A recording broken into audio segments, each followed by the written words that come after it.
భాగ్యనగరంలో మళ్లీ వర్షం మొదలైంది. నగరంలోని పలు ప్రాంతాల్లో వర్షం కురుస్తుంది. మధ్యాహ్నం వరకు సూర్యుడు తన ప్రతాపం చూపించగా సాయంత్రం 4 గంటలకు వరుణుడు రాకతో వాతావరణం చల్లబడింది.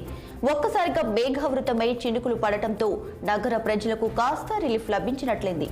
ఇక మేడ్చల్ జిల్లా పరిధిలోని పలు ప్రాంతాల్లో సుమారు అరగంట నుంచి వాన పడుతుంది. కీసర, కుషాయిగూడ, మల్కజ్గిరి, నేరేడ్మెట్, చెర్లపల్లి, మౌలాలి, సైనిక్పురి, మారేడ్పల్లి, రాణిగంజ్, అబీడ్స్, కాప్రా, బోయిన్పల్లి, అడ్డగుట్ట, సీతాఫల్ మండి, సికింద్రాబాద్, తార్నాక, ఉప్పల్, అలాగే హబ్సిగూడ, నాచారం తదితర ప్రాంతాల్లో మోస్తరు వర్షం కురుస్తుంది.